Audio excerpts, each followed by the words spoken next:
By and large, yes.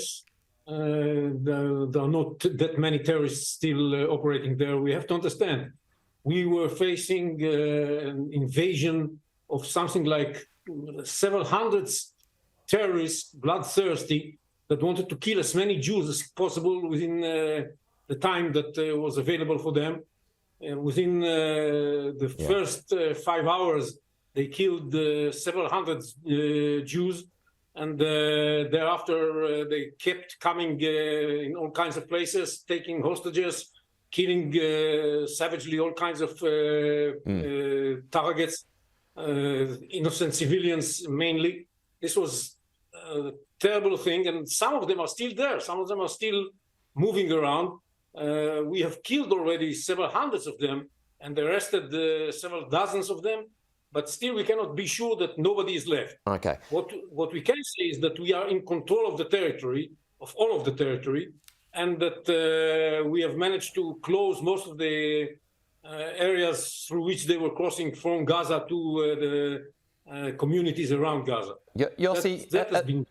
Sorry to interrupt. As a former IDF intelligence, a member of IDF intelligence, how would you describe the failure of intelligence services by these militants being able to simply come across into Israeli territory and do what they did? It's a terrible failure, terrible failure. It's worse than what we did in '73, as a matter of fact. It's So how did that happen? That we have in our intelligence, we sometimes have terrible failures, and this failure is made of 3 levels. First of all, we didn't understand. We forgot what Hamas is all about. We forgot that this is a fanatic radical Islamic organization committed to killing the Jews in Israel. And that's the purpose of its being. And we thought that because it is deterred, or was deterred for a while, and because it was trying to improve the conditions of the people living in Gaza under Hamas, we can rest assured that they are not going to carry out more terror attacks, heinous as they may be. And this was a major mistake, because Hamas is a terror organization, first and foremost. It's a jihadic organization. And secondly, we didn't follow well enough the process of learning that the Hamas was involved in, together with Iran, or under the auspices of Iran, and together with Hezbollah, in order to improve its capabilities after what happened in 2021. We fought against Hamas in 2021. We managed to find a solution for the rockets. We managed to find a solution for the tunnels. We managed to find a solution for the UAVs. So they had to work out something new, and we didn't understand what is this new thing going to be looking like. And we had an opportunity to see what they were planning for all this time. Right. And thirdly, we had a terrible failure in identifying the terror attack when it was coming.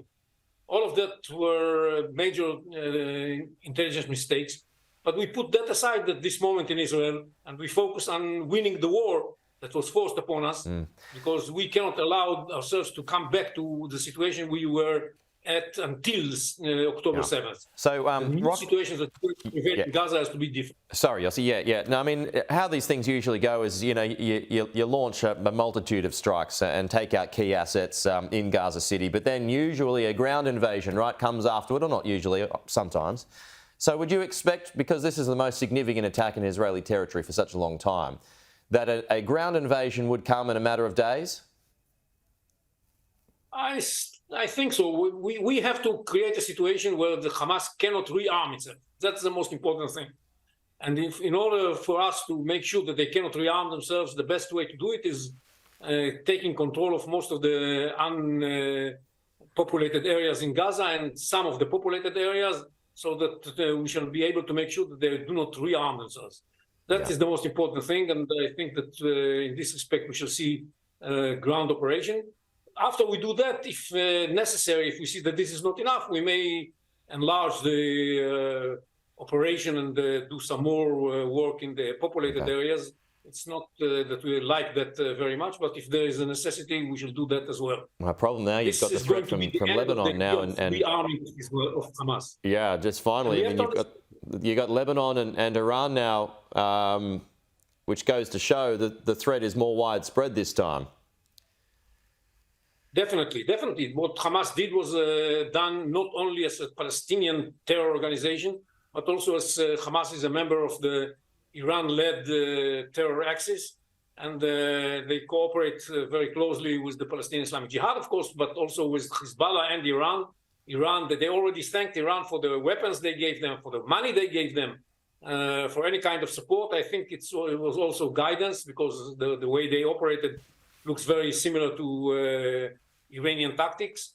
And I think this was definitely part of a wider operation in which Hamas is the spearhead. Now, we have to, of course, be ready to confront the other elements of this axis.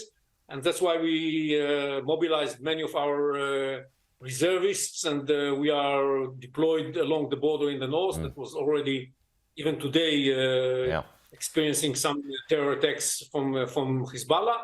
And the Iranians are in the background. And yes, we have to be on alert because many other things can develop. But the first and foremost target and goal that we have is to make sure that Hamas suffers a heavy blow, that makes sure that it cannot rearm itself in the future. This is going to be a message to Iran, to Hezbollah, and to the entire Middle East, that the best way to move forward towards a better Middle East is to cooperate with Israel and not to try to kill Israelis. Okay.